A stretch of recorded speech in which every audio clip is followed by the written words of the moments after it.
Porque, para quem não sabe, Tucuruí, a Holanda Engenharia ainda não existia, não tinha sido fundada ainda. Não. Né? A fundação da Holanda Engenharia de 1987. Curiosidade, eu nasci em Tucuruí nessa época, então você era pai de filhos pequenos, né, naquela época. E a empresa ainda não existia, a Holanda Engenharia. Então você estava ali trabalhando como um funcionário da obra, né, das empresas que estavam envolvidas ali.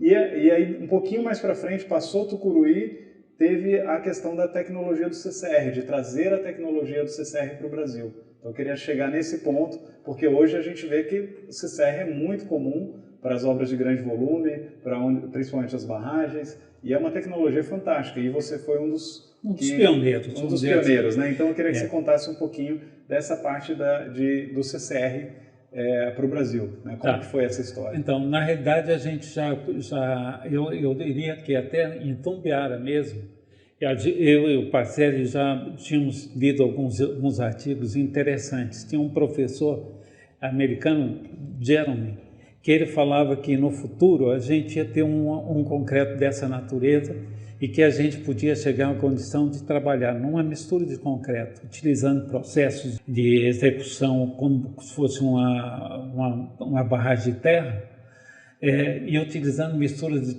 de concreto com menos de um saco de cimento, ele falava lá na história dele. E aquilo impressionou a gente nos artigos do professor Jeremy. Mas a gente foi levando, né? Não tivemos chance de fazer isso ainda naquela ocasião. Quando mais para frente, agora uma história lá adiante, nós estamos já em Tucuruí, e a gente, em Tucuruí, nós tivemos a chance de fazer uma primeira aplicação estrutural de CCR. Mas, voltando um pouquinho atrás, o Andriolo já tinha feito em Itaipu, a jusante da Casa de Força, no acesso da área de montagem, isso está nos anais também da história, um aterro ou um complemento de enchimento de CCR, e esse aterro, em uma obra que não era definitiva, ele foi feito antes até da experiência de Tucuruí. Mas Tucuruí foi a primeira, vamos dizer, numa estrutura definitiva, está lá dentro de uma das reclusas. Um bloco massivo de uma das reclusas do Tucuruí. Que ficou inserido ali com uma aplicação pioneira, né? Tá. Mas Andriolo teve uma primeira experiência muito ampla, porque ele fez um trabalho bem grande nessa área. Ele tem isso já documentado e registrado. Então, mas quando eu falo assim que de certa maneira eu tenho um pioneirismo nisso aí, é porque eu fiquei batendo nessa mesma tecla para a gente ter essa tecnologia dentro do Brasil o mais rápido possível. Quando eu já estava na Eletronorte, à disposição da Eletronorte para trabalhar em outros projetos, depois de acabar o Tucuruí, Balbina, por exemplo, e depois Porto Velho, o hidrelétrico de Samuel, eu soube que os americanos estavam construindo a primeira barragem de CCR do mundo, Willow Creek. Aí eu não tive dúvida, eu larguei tudo que eu estava fazendo e eu fui para os Estados Unidos, para Willow Creek. Fiquei lá por um mês. A barragem foi construída durante 90 dias.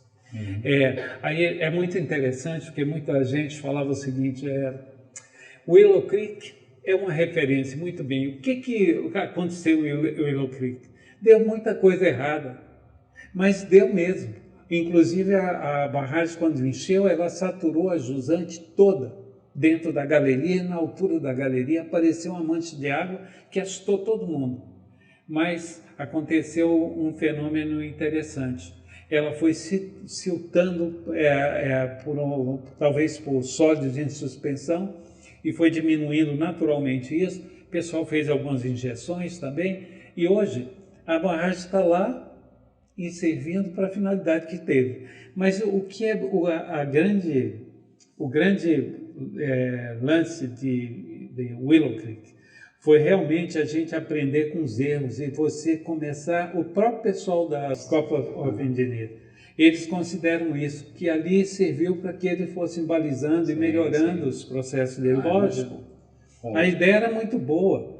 E tem cada coisa interessante, mas seria objeto de uma outra conversa, porque aí são as minhas lembranças. Talvez uma live específica. De Willow Creek, e onde eu conheci o Ernest Schrader, que para mim é uma pessoa também, uma pessoa formidável nessa área, e até hoje é um grande... Eu conheci ele. Conheceu ele.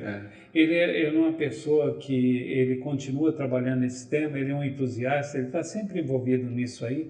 Eu gosto muito dele. E ele é tranquilo em relação a falar também da experiência de Willow Creek.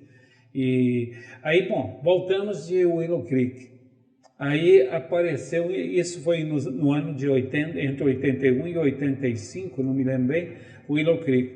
Quando foi? Esse artigo fala da década de 80, e depois 85, 86, acho que já foi a barragem de Nova Olinda. Exatamente. Aí, quando aconteceu a barragem de Nova Olinda, eu falei, agora eu desisto de trabalhar em outra coisa, eu fui convidado para... Aí eu fui focado no CCR, porque eu fui convidado para ser para a consultoria. Agradeço muito a Odebrecht, a Odebrecht e a projetista que na época também cuidou desse projeto.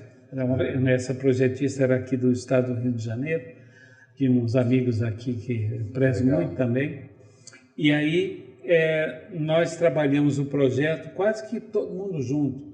O pessoal da Odebrecht envolvido também estava no mesmo interesse e a gente, todo mundo, sabendo que nós tínhamos uma carga de aprendizado muito grande, envolvendo o estudo do laboratório, para você ter uma ideia, nós tivemos que fazer num laboratório da Universidade de Campina Grande.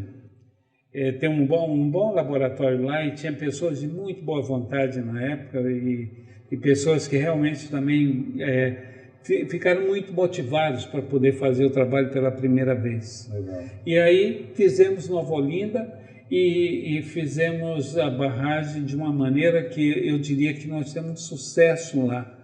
Quem for lá e conhecer e ver o que nós fizemos naquela barragem pela primeira vez, com pugmil volumétrico, que hoje tudo é gravimétrico, com muito mais qualidade de tudo, foi muito empreendedora e foi realmente a equipe que se envolveu lá.